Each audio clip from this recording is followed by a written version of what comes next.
Tara, founder of Splice Software, has spent the last 19 years proving that data is for good. She breaks down trust-led personalization, preference design that works, and what secure AI looks like in practice. Tara, thanks so much for being here. Yeah, thanks. Where are we? We're in my Splice office here in Calgary, Alberta, Canada. Beautiful. And how long have you been in this space? 7 years now. Time flies. We were moving in just before COVID and we were so excited about this space. I can remember it so well. And some things like never got fully unpacked, just like, any good house, right? We were like, that's that box we moved. And then Does it feel like you're fully kind of in it now, integrated and everything's unpacked? Oh, completely. Yeah. I mean, I think I'm one of those people that always has the odd box that like I was sure should be kept, but it hasn't been touched and it's in the back room, right? There's probably a couple. I heard you say that tech can change lives for the better. Was there a defining moment where that kind of became clear to you? Yes and no. Tech is constantly evolving, and I come to that belief like really organically. My dad was teaching programming in the 70s. He was one of the first like sort of teachers of it. And I'm here we go, 70s born child. I got introduced to it the same way you might be introduced to like making muffins with your mom. And so for me, it was always neat to see it doing practical things. And so I've always had that belief, but it really hit me. And I really wanted to start championing that expression. My brother works with mentally challenged adults, and my sister is a neonatal nurse. And so we get these family gatherings, and I'm like this software in the middle, right? And I was like, wait, we do really important things too, right? Like you're not the only people that touch people's lives and make a difference. And so I kind of came to that pretty fast as like early adults, like early 20s. I was like, this matters to me. And I think we can show up better in every interaction. There's always that opportunity. I'm not done defining what that is, right? Because I don't think tech is done defining what the challenges are and how they're going to work with our life. But I think every time we show up, there's the chance to have humanity and cause and say, like, did we make a difference? I talk to a lot of amazing youth and teenagers because they all have a lot of friends and you see a lot of people. And I always say to them, like, please, for the love of Pete, some of you go into the humanities. They'll talk to me about my, we'll shop talk stuff and they'll come chat about ideas and engineering and everything else. And I always say, like, we do have some really hard choices. Like technology's abilities are going to deliver some really hard choices about what is it to be fair, good, kind, thoughtful, and just give back, right? And so I think everything from CRISPR technology to AI to, what is authentic, what's not authentic, how do you build trust? Like these are things that have to be well thought out too. And so it's not just about like taking that boring arts degree. I think it's about following something that you're really curious about, that you want to believe in and look to history, because we've been trying to interact well as a species, as a society for a long time. So I do always like to tie that in too, because I think with the tech, we can't forget the other half of what it's going to take for it to be a meaningful life and world and everything else. Do you think that that's a common misconception that, when people think giving back or humanitarianism or whatever the case may be, they always like kind of default to, well advertised types. Yeah, totally. Yeah. How do we change that narrative? I think you have to believe it can be better. And I think the way to change the narrative is if each of us just stayed a little bit more curious. One of our fundamental core values at Splice is I believe it can be better, but it's because like I always believe it can be better. And when you talk to me or you interview here or you're, hearing other things, I'll always say, it's like when I drive to work in the morning, like, could my cul-de-sac be better? And could the street I come out on be better? And could how I treat somebody at the grocery store be better? And is it better here? And is it better when I think about this database architecture? And is it better when I do this partner integration? But every one of those places, you could do something a little better, or you could do it faster, you could do it easier, you could do, right? And better doesn't just mean performance. It's like, if we have to run into each other again, did we create this foundation for that? And so I think that, how do you change the narrative? How do you get people to think about it differently? I believe the answer is just showing up with a little bit more openness and some intentionality that you believe you might be capable of better. Not just like, holy God, I'm going to survive this, or I'm going to kill this for this one goal. I think it's keeping that broader perspective. Asking the right questions is the only way to improve, right? Yeah. Awesome. Yeah. You mentioned in there that your father was teaching tech in the 70s. Were you fascinated with tech back then? And did you know that might play a role in your future? My dad was, had it when computers were big and noisy with a lot of fans and extra tubes, right? So they were really early days. They took up a ton of space, and we didn't have a really big house growing up, so it took a lot of space in our house. And I think one of my first memories of like, this is a big deal. My dad was doing a database warehouse for Canadian Tire. It was a company that ran all their ERP. And at the time, it was the first time all of the tills and all the locations were going to back up their data, right? Well, this was like crazy time. And what was happening is every night you would back up. So whatever the machine knew, you knew all that again. So, and then the next day you knew all of that again. And so the amount of duplicate data was absolutely crazy. And he was mapping out what that might look like based on speed and based on like, obviously no cloud or anything else, but there's always been servers. Like there's been a big computer, so we have to get it through. We got lines. What did that look like? And he would take a big piece of paper, like when they were like the long papers, and he would roll it down our hallway in our house, because it was the largest like space, because he'd be working at home and working down out. And so he'd roll that thing down and he'd be crawling on the floor, tracking through the data, like to see it all. And I would have been in like early elementary. And that's the first time I was like, oh, this is really neat. What are you doing? Right? Like this seems so neat. And then understanding that it actually would matter to all of those stores, right? And that they would feel safer, and that the people knew what was going on, and that made sense to me. And so that was probably one of the first times where I was like, Dad, this is really cool, right? And I've said before, like maybe if he was a mechanic or a welder, or who knows, I would have thought that was really cool, because I'm naturally incredibly curious all the time. What's this? What's that? Why is that? Why do you do it? Like too many why questions and what questions. But that was one of my first times of like, okay, this matters. And then watching the painstaking detail about like what's the relationship and how much information are we moving when and how it affects performance, I think became like part of my DNA, the way light switches work, right? Like you just know it, nobody trained you, but always thinking like, what's the compromise? That also applies to user interface design and data security. So we want a really simple, smooth user experience. We want it to know everything about us. We want it to be super intuitive, but oh my God, don't know anything about me, right? Because of all my privacy and all my rights. And so these things compete. So like security and speed and ease kind of fight with each other. And I think it's the same way when you look at data architecture. It's not just the front end, it's how have you safely set that up on the back end. And so everything that you build, you do need to look at what's the long game, who's driving on this path. And I think it's often thinking too, like not getting stuck in solving for the 2%, but at least having some thought for the 2% of what that's going to work like, because it can catch you. So that really stuck with me. Like I can actually picture it. I can picture waking up at night to go to the bathroom as a little girl and seeing that down the hall, right? It's really alive in my brain still. That's such a cool memory, and something that's so unique to remember these, X amount of years later. Yeah. I worry sometimes that my kids see something really invisible. Like they see me sitting in my office working on something that I'm, kind of pestering on. You get home, you have a great supper, you spend some time with your family, and then you got this thing you're chewing on, walk the dog. That's something I do religiously. And then you go sit down to work on something.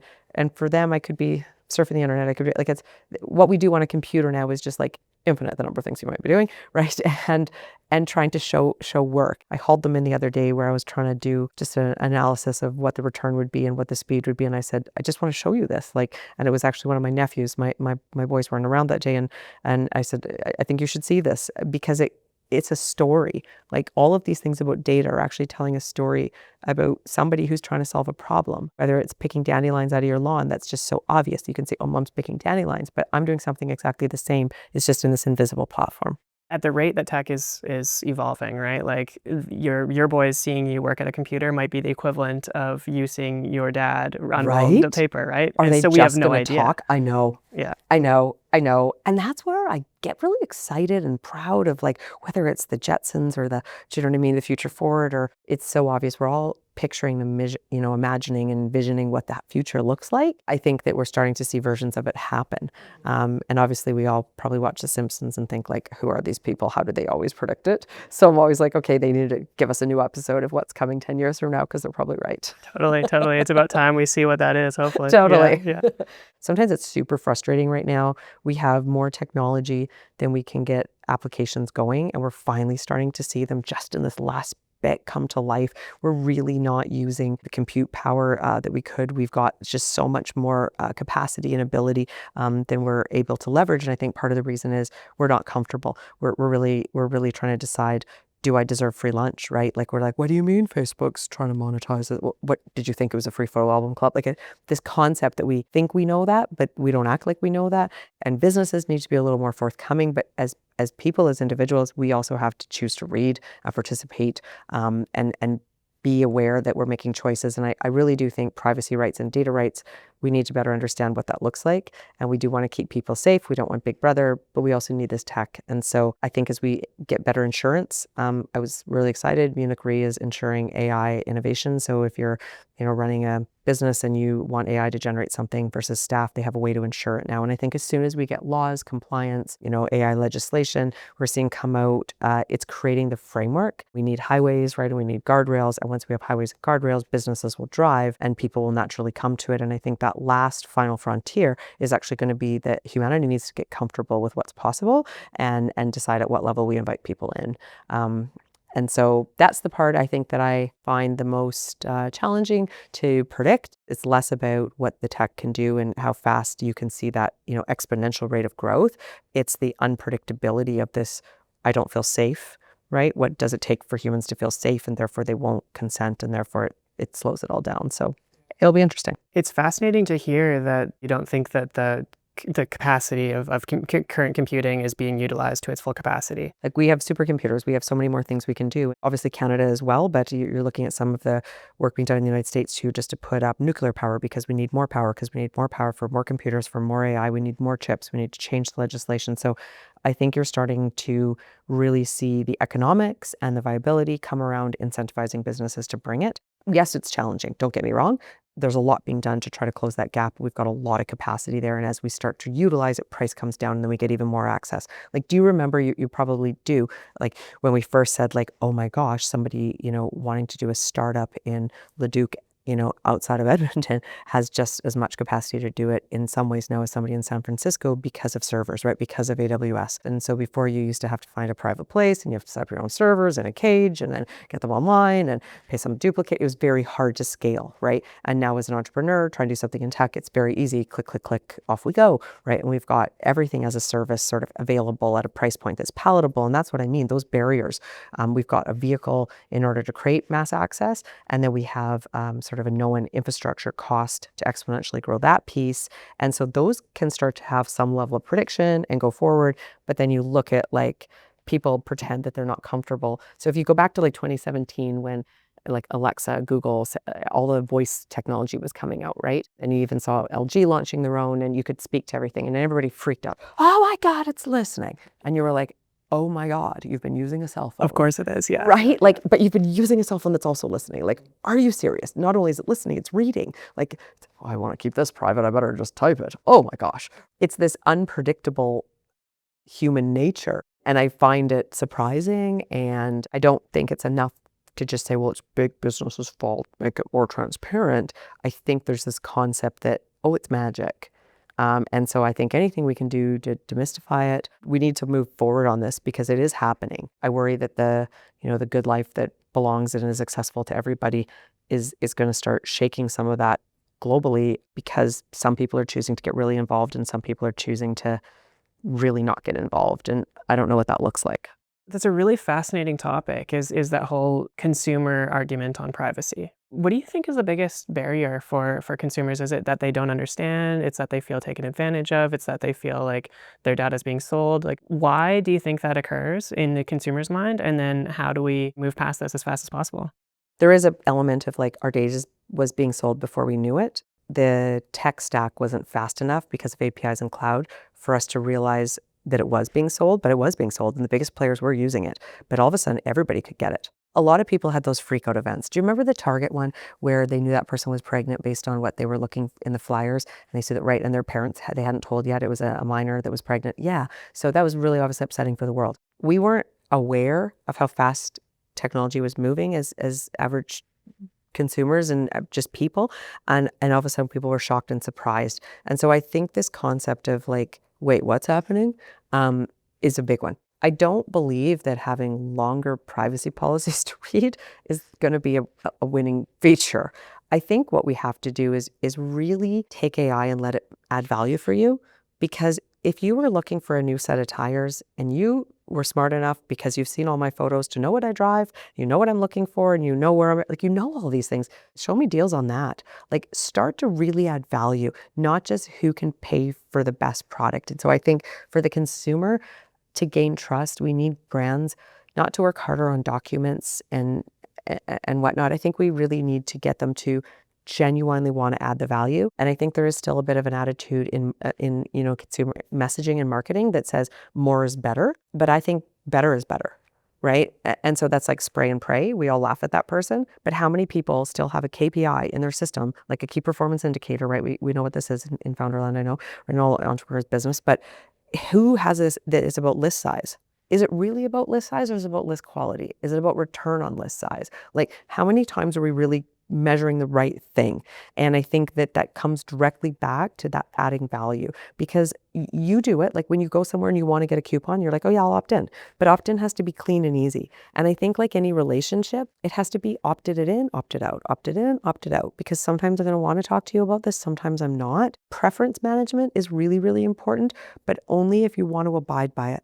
So if you take the time to ask me my preference, you better do it. And I think the problem is businesses aren't ready to do that. And maybe rightly so. I mean, do you have anyone in your life that like try to get a hold of them, you can't? So you use a different channel. So do we have to hate the businesses for doing that? You have to decide who you want in your life. And so I typically, from a work perspective, say, I don't recommend that businesses launch preference management unless they're sure what the financial impact would be to their business and they're willing to commit to it. Because if you ask your customers and don't do it, well, that's a problem. So I think for consumers, we need consent to be real, to be clear, to be easy. But at the same time, then you watch consumers be angry because they're not getting the right offers. You're like, well, play fair, right? So I really feel that business actually has a story and a voice in this, that there's like a, repair in this relationship that needs to happen. And I think it comes down to trying to add more value and being willing to realize that at different times the customer is going to opt in and out, and that's really okay. What are some of the ways that you're currently using AI at Splice? And I'm curious about the benefits and maybe the drawbacks or something that you're hoping to see in the future. This is a long time. We've had hundreds of millions of dialogues and customer conversations across all over North America, UK. Like it's amazing. And so what we've learned is what feels right to New York doesn't feel the same to Chicago, doesn't feel the right to San Francisco, as Manitoba, as New Brunswick, right? Like it's so diverse. And what we can do with AI is we can start to, well, obviously with very anonymized data, but look at what regional trends are, and so that we're getting it even more right. And then we don't have to actually, though, assume by region, because before we could use machine learning, which has been around for a while, and we could make these inferences and see trend lines. So we'd say like, okay, Chicago likes this, but now you're not just talking about Chicago, you're talking about Dan Smith in Chicago, and we're talking about who this person is. And so AI has given us way, way, way faster access to data. Before, it had to work its way through customer relationship management, something into a drip, into an export, and then it had all of these different time cycles. Even with real-time APIs, there still was this extra level of what is this approval. And so the ability to be more intelligent in having a conversation, and also for us to be able to use all of our voice libraries. So we're Splice, it's not by accident. We splice together audio, we splice together real-time data. We have 4 patents in this area. We can now have such faster access that we could have a meaningful, AI-driven chat, a meaningful AI-driven voice conversation. And so whether it's a voice or a chat, and for us, chat can obviously take place on a web chat experience or in text messaging or in-app messaging. I am going to go on record saying I think text messaging is going to be dying sooner than we think. It's completely unsecure, right? It's just not a very full-featured channel. You're very lucky if you can even know if it was truly sent, right? Like the metrics on it are so small. Click-through is obviously there, but you can get into a secure web chat for the same. And I think you can see that with the explosive growth of WhatsApp. And I also would argue, though, as voice is coming forward and we're seeing it in our AI, people are speaking to it and then they're reading, because that's what we do fastest, right? So as human beings, there's no way that our fastest mode of communication is like our 2 thumbs typing away madly without moving our lips is madness. So where does AI come in? To go back to that question, it's being able to have conversations in any of these channels. But the cool part is the speed and access to the accurate data. The other thing that's super exciting, I think, is user-generated content. We do surveys. And so when you take a bunch of survey and user-generated content and you get like best customer, like who is your best customer, and then who else is like your best customer, should we try talking to them like that? Because the best customers act like this, right? So we definitely all do have personas. And I think our human species does, tend we like to have groups and packs, and even if it's not all the time, and I don't want to get down that rabbit hole of how often do we like to be in a group versus by myself and introvert, extrovert, but we are pack animals. We just are. And so we find people similar to us and we vibe. And so as brands, you have this really great opportunity now to get more authentic language. And, there used to be a time where you could just get this short list of like, these are their similar features, and then you had like maybe 25, and it's just so much richer. It's just created a level of data access and infinite profiling that is able to be more accurate. We've used the word profile like a bad word, but if it was really unique to you, it's perfect, right? And so we call it personalized because it feels better. But it really is that same thing. So AI all over the product, it's extremely exciting. It's like the day I've been waiting for. I feel like when we first launched all of our voice, for like, hey, Alexa, ask ABC Insurance, do I have contact lenses? And it could like hit the database and see if you did. And, oh yeah, you have 250 left. Okay, great. Right. Like all these little things. This is 2017. Like we were demoing this. Like we were doing like, hey, can I keep the rental car if I've had an accident? Right. Because you can like see if the shop says it's ready. Will your coverage pay for more rental? And you've got 3 data points, and I can have a conversation with Alexa, right? Or Google. So when you look at all of that, I've been dying for this. And so to be here is just so good, right? It's like those fun stories you hear of where like the guy goes and buys the ring and then it's not, no, he doesn't ask you for months. And I don't know if you know people in that situation. I can remember that. I was one of those girls. I was like, oh my God, I know he's done it. Like you don't really know, but you're pretty sure. And you're like, when will it happen? And I feel like that with the technology, right? Like just when will we have this? And so it's just wonderful. And then I think on the other side, there's this internal usage, and here for us, most all of our clients really have incredibly tight security protocols, and a lot of our larger companies just incredibly tight. So everything is totally private. So we can't utilize anything that's theirs to make our learning faster. So it can only be ours, right? And I think it goes back to, the thing you and I were saying earlier. It's about asking better questions and really ensuring it. So first of all, having access to AI internally only is one thing. Making sure things are not just completely anonymized, but you're asking for training. So AI is kind of like your trainer, but you're still the doer in a private, secured environment. And I think for businesses, this is a really, really important point. And I actually also will go on record saying, you may see people running PCs in the office without internet access of any kind. You are seeing AI coming out that does not require internet because it is local server only, because you need it for security and privacy. Otherwise, we're going to start, the homogenous nature of all things is going to get terrifying, right? And the bias that comes with it. So I think sort of like when we first said, well, if you could get a computer, it would make you faster typing, saving documents, right? Sharing no more carbon copies. Email was a game changer for the speed of business. I do think the localization of AI is going to absolutely happen. It's already happened, and there's too many great things that can be done, but they can't be done because they can't be shared, and because it's not secure enough and it's not private enough. And we don't have enough history with some of these large companies to know that. Whereas you could stand up the entire thing within your own application and train it on your own data sets, right? And so when you're modeling things like financial data, customer trends, profiles, this is the way to do it, is in a totally secure only environment. And that's where we go with that. So I think in-house, it's a matter of really staying stringent on being productive, being smarter. But right now it's like a high performing coach or trainer telling you how to do something, not doing it for you. There's fun instances where you can, obviously, like attaching GPT to Canva and writing, your own GPTs for, obviously marketing is a wonderful place for that. But when you do great marketing, it's based on a customer story, right? It's based on those shares, and that's private. So, it's going to be fun. Like if we think the consumer side has been tricky, here it comes again, right? Yeah. Yeah. It's really fascinating to think that innovation is lagging due to the tech, or the not the tech, but like the access to trusted environments, Mm-hmm. right? If you just parking lot it, and you can't, but like if you did mentally just said like, okay, we're not going to worry about privacy or sharing. I'm going to do anything I can. The things you could do. But now you've exposed everything and you're changing that game. Yeah. I want to dive into this whole like kind of tuning that you're mentioning of language and voice and that sort of thing. Obviously, you've been doing this for a long time, far before the curve. And I'm sure you've learned so much about just human psychology, about like the language being used, the voice, the way that it speaks, that sort of thing. What are some of the most unexpected things that you learned when tuning voices and doing research in that area? Great question. I'll give you some of them, not all of them. We actually attach words. So words are attached in almost like we called them snippets in our tech. So it's not quite a phrase. A phrase is larger than a snippet. It's sort of like how the Americans went with y'all, all y'all, right? All y'all. We don't really say that, but that's a word now. But it's all of you all, right? Like Padawan in Jamaican, right? Like it's these other languages have done it a lot, but we've done it in English more than we think. So we type out these separate words, and if we enunciate each one of them in isolation, our brain triggers trust triggers because it is not how we would speak to each other about this. So even if it's perfectly said, they actually need to go in as blended words. And so when building libraries and on the fly, you want to create snippets, and sort of like ascending and descending vowels and how those will group together is something that you can actually turn into more of a, machine learning natural algorithm. And some of the work that, we've done under science research experimental development is figuring out what that is. And then one of the neat things was actually watching Elvis Presley, actually early days, but watching how he connected with the audience and created a feeling, and how much he blurred words.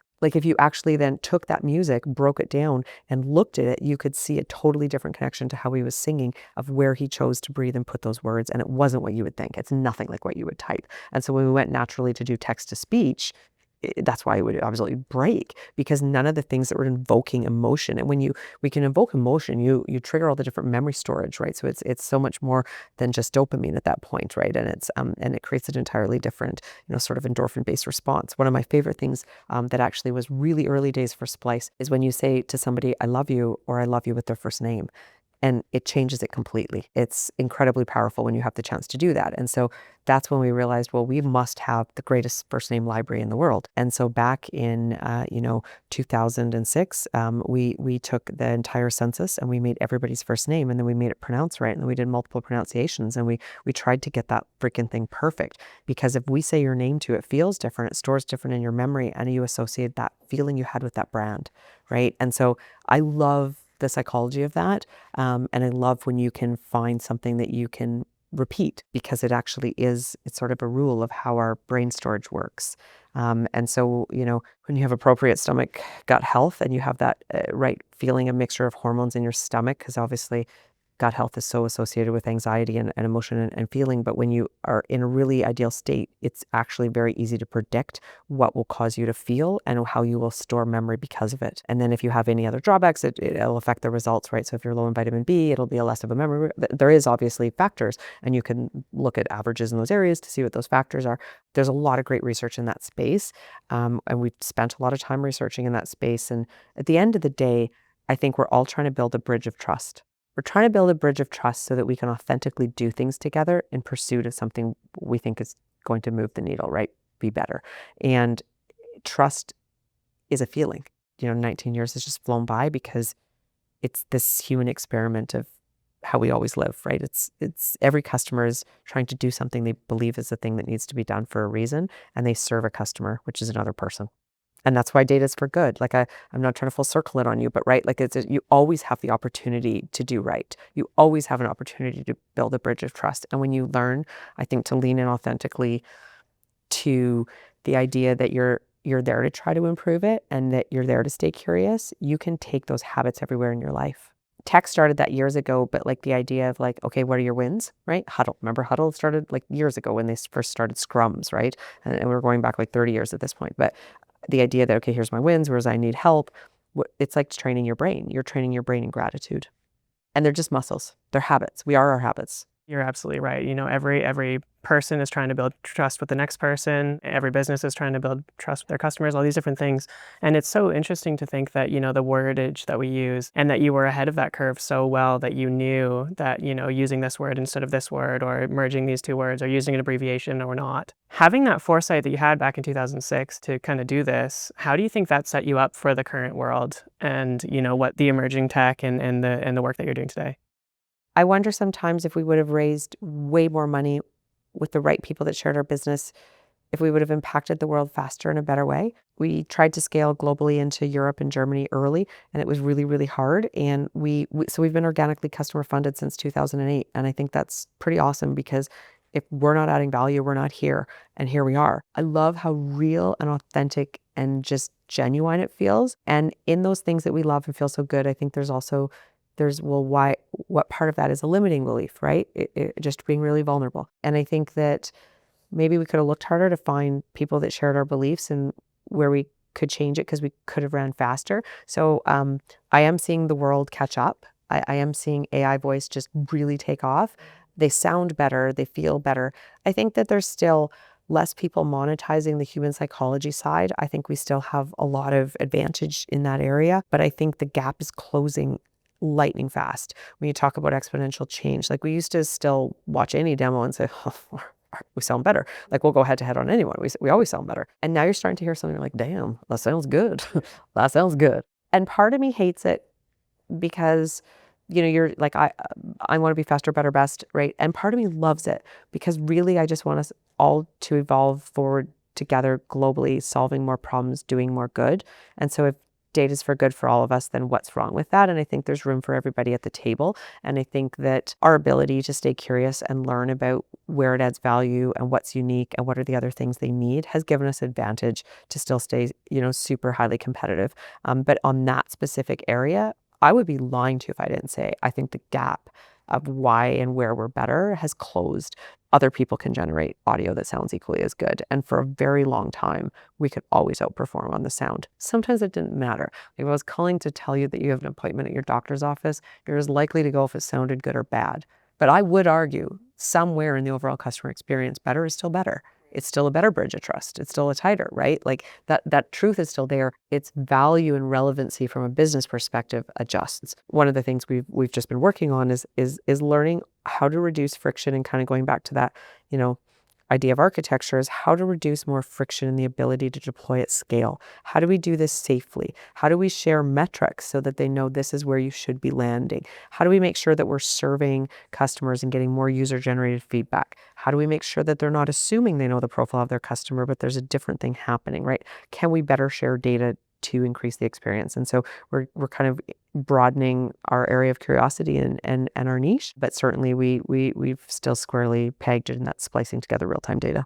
You mentioned going into markets like Germany too soon, and maybe if you'd raised more or whatever the case, then you could have done more, done better, whatever the case may be. What was the issue? Because it seems like there was such a foresight on your part to realize that this was going to be the future, and now obviously we're here. Whatever it is, 19 years later. And it is. Exactly.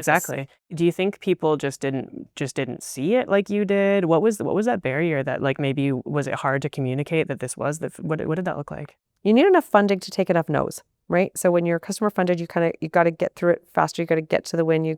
So the referenceability of the North American clientele base to create the bridge of trust, right? We had to look like them, smell like them, act like them. So we needed to hire more of them. And we actually had two phenomenal individuals that I've stayed in touch with that were on ground in Dusseldorf working with our team and in Dresden representing Splice and getting those meetings. But I think there was a familiarity bridge of trust gap that we needed to fund more to have more organic presence there that would have closed it. And I actually think that probably is where it ended. Now, I think there is another element that as a very proud Canadian, I will cautiously say, Germany is not a joke. They're very bright, they're very hardworking, they're very capable. And so they had product that was further ahead than North America. So the gap of why we're better was slightly less than what we would see over here. Whereas we could show up and just hands down win. We obliterated the results and continue to do that. And so I think they were a little bit further in their own language and they felt more organic. But I think you got to set up what is your own POC, and we did that. And so I'm really big on creating what's my amount of my test, how far will I risk this, and if I don't get a return within X, I got to pack my bags and go home and win over here because I owe it to my shareholders and my existing customer base.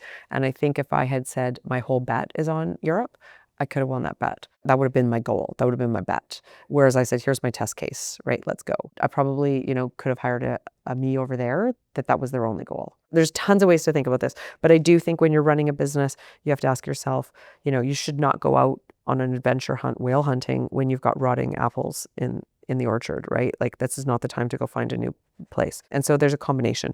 But I find the art of what's possible is endlessly great and fun. And so I like to determine how big, how far, how fast can this go? And we are seeing that now. And we are actually now going back for Europe and winning there differently with more value. Because what I think is still the part that is so true is I really believe that it goes back to that permissions and opt-in and opt-out and everything else. Europe cares a lot about data privacy and consumer rights. We've always cared a lot about it. And part of that is saying, don't do preferences if you're not willing to do it. It's not a joke, right? Being really, really real in how you build that bridge of trust. It's not just how you talk to your customer, it's how you interview your customer, how do you get reviews, how do you share the reviews, what's that whole customer feedback loop. And I think Europe's a really great place for that because they've all gotten really comfortable and their consumer base is more comfortable with here's the rules. And they have a slightly, I believe, higher degree of trust because GDPR has been around for so long now, right? Whereas I think in the US and Canada, Canada's got at least, a unanimous across, but with the different states having different legislation, it creates the opportunity for a lot of different stories to be in media of how people are exposed, which is harder to gain trust when there's all these micro centers that are different, right? And they all get to change at different paces and different rates. So again, it's this trust issue. So what could have we done differently? I think we could have been more stubborn and pig-headed in the response. Did we need to win? No, but if you told me, Tara, if you had to win, what would have you done differently? That's what I would have done differently. But I also would tell you, like, I underestimated how impressive they are. Yeah, definitely. And I love that when you get into something when you're like, ooh, these guys are bright. I've always had tremendous respect for the American vibe and what the tech has done in Silicon Valley as a hub to be able to innovate has been phenomenal, and how much is coming out of there.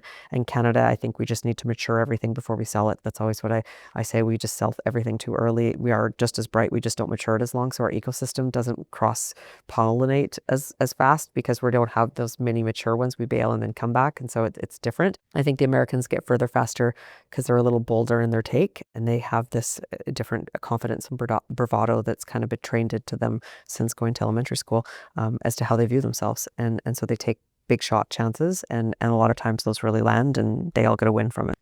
Do you think that's based on just population and amount of testing ground that they have? Totally. Yeah. It's a numbers game. It's a numbers game. And I do think though there's a difference in how they think about it. I think a lot can be told by how we teach. So if you look at the human brain, most of our that net learning and idealism is set of self by age 7, right? There's a lot less fundamental value growth that can happen after that. It's harder. So if you look at what the curriculum is in an environment and they're how are they schooled, taught, and bred, and childcare even, and then what do they get to? I think you can absolutely see it. Americans will say, we're American. I just said they're Americans. Well, I'm an American, you're an American, Mexicans are American. We're all Americans, right? That's just North America. Then there's South America, right? Cambodians are American, we're American. But they own America, like we're American. And they think that means everyone knows it's the United States of America, which is amazing to me. That one statement that is so common is the epitome of it. But I think they have done so well, and the US dollar was accepted, right, as the standard currency for international. And I think that's been questioned as you see the onset of like BRICS, right? Like Brazil, Russia, India, etc. Like all of these things that were assumed as foundational forever, I think we're watching being questioned in our adult working years. So Americans naturally would have that view because if the entire world will swap to your currency as the preferred currency, that's a bit of a message. If you can tell the entire world we're American, everyone knows that means, oh, it's the United States.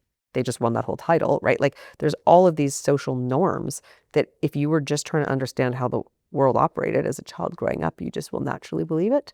And so I think that natural confidence extends for you to take larger chances. And then I think they also just have different funding and obviously the hub and density. I mean, I say that a lot. All of Canada's population would fit into California. So like, yeah, right? Like, let's not forget our size. And we do great for our size. And I'm always like, one of the greatest things I'd love to achieve in my lifetime is just anything I can do to push Canada to take everything up a couple levels before we sell it. So whether it's our lumber, whether it's the way we strip lumber, whether it's, the technology, whether it's how far we evolve, let's not sell it $10 million companies. Let's sell it 50 million. Let's sell it 200 million. Let's always go one step further. Let's not just sell growth medium for lab grown meats. Let's sell the lab grown meat. Let's also have the growth medium. Let's patent that. Like everything we do because we want market access and we need more funding, we end up selling out a lot to others. And maybe we need to just diversify what that mix is. We need to think about that a lot as we try to really take our country to the next level, because I do think we're, just as bright, just as capable. And I think globally we all are given the right setup. But for Canada particularly, that's what I think we need to focus on, is just supporting each other and doing that and taking everything one or two steps further. I also think it'd be really nice if there could be more tax incentives, like aggressive tax incentives for us to reinvest back into more things in Canada every time we win. Really harsh, like really strong incentives to that reinvestment. Really interesting silver thread through this conversation has been your desire to add value to the customer, obviously, as is one piece. And then that's exemplified as well by something we haven't touched on, which is all the volunteer boards and volunteer, things that you do. And then again, by the fact that you want to elevate Canada and Canadians in general. Why is all of this important to you? I think the world should be better when you close your eyes for the last time. I think the world should be better when you close your eyes for the last time. And there should be something that outlives you. It's not temporarily better. It's not temporarily better. That's not enough. That's not what better means to me.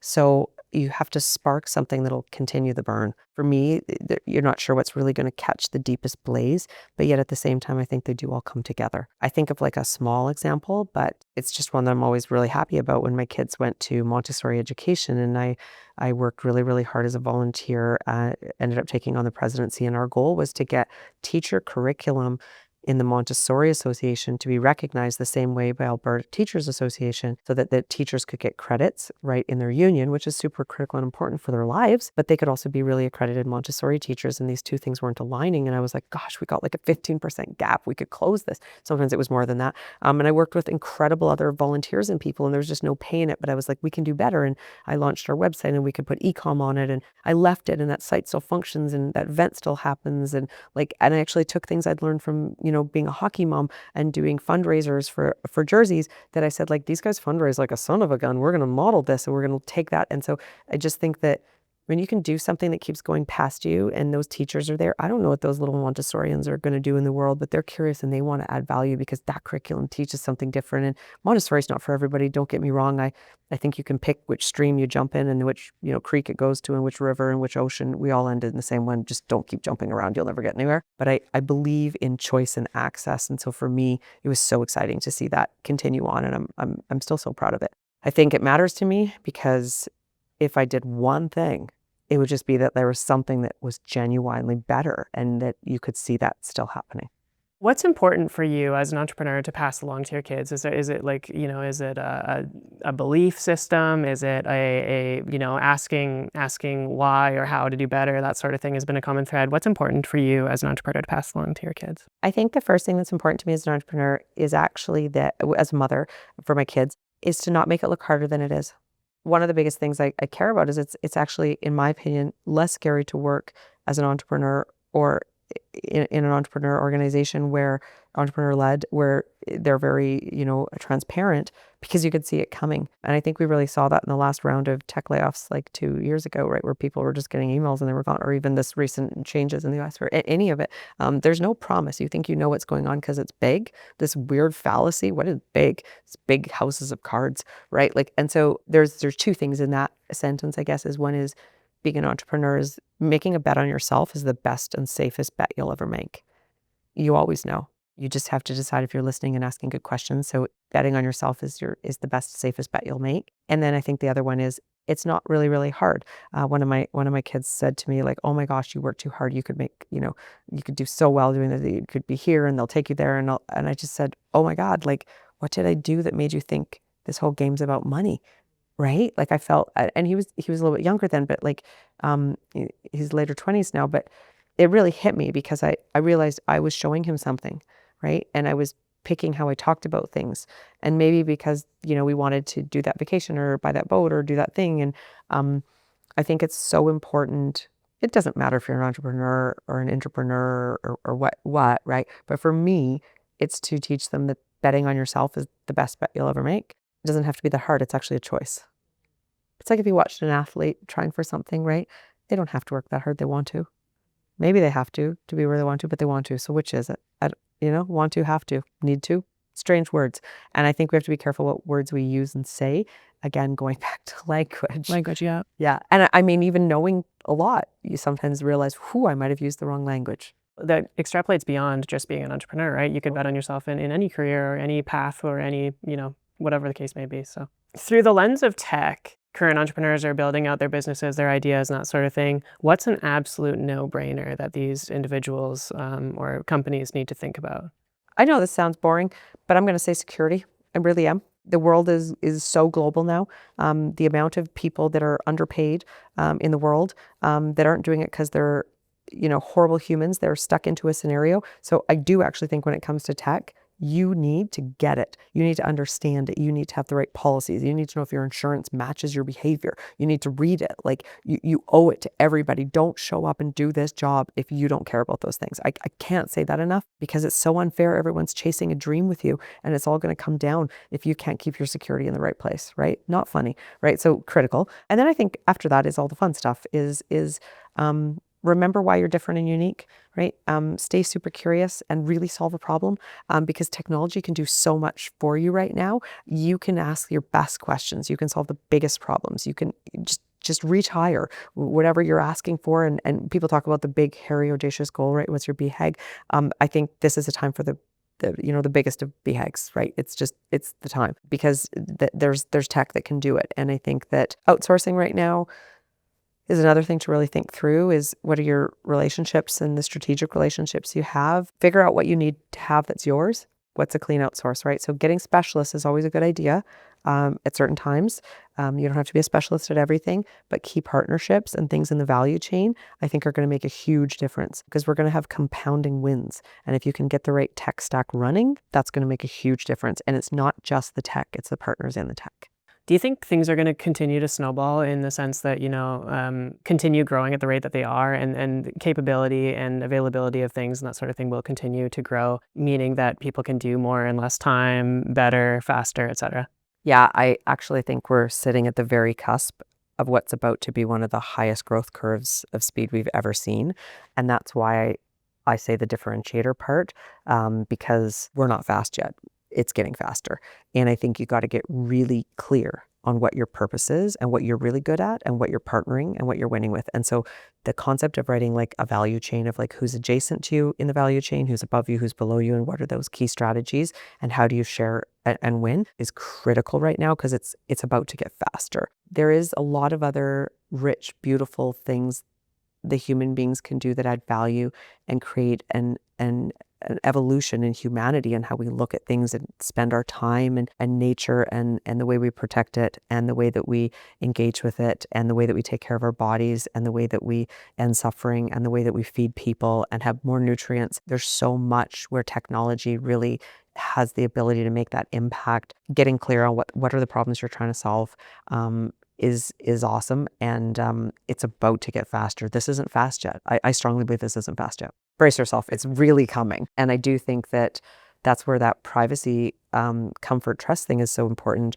I know there's a lot of people that think like this is going to be so much control. Like if we thought the internet controlled us, and I don't know how many people remember when it was like Netscape Navigator, and you could see actually like when a website or something came down, anybody could access the dark web, right? Like it was just so easy to do, and now it's so hard to do. You need extra technical skill, and I think really asking yourself like how informed do I need to be as a participant? And I mean, if we think people in general are having trouble with basic consents, I'm kind of worried about that side because you owe it to yourself to understand what's happening, right? And to just adapt to technology as fast as you possibly can. Like you look at smartphone adoption, it's all the way through to the boomer stage. Everyone's got it, using it. They're very active on Facebook. They're really big on reviews. They're starting to recognize, who's like me as a comparable. So people say, well, yeah, they might not be on, some of the other channels as much. It's actually interesting to see with the traveling and the wealth of that boomer generation, where because those were a lot of when America's greatest years, those people accumulated that wealth.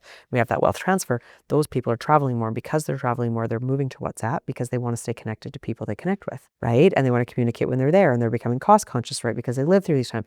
And so these really organic needs in their natural life are driving them into technology. And so you need to be one of those people, and you have to figure out what that looks like. So I think there is a bit of a responsibility not to put your head in the sand, but I think there's also a huge place for people that are saving non-GMO seeds and planting that still, because we can't lose those things either. And so I think it comes back to just being authentic about do the things that matter to you, right? Figure that out. Make the bet on you.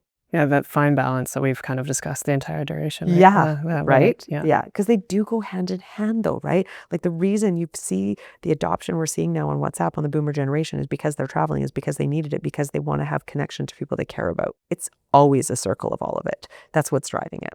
Your frame is in front of a bunch of accolades, but we've had discussions about how, the money and the accolades aren't what drives you. I'm curious what success means to you.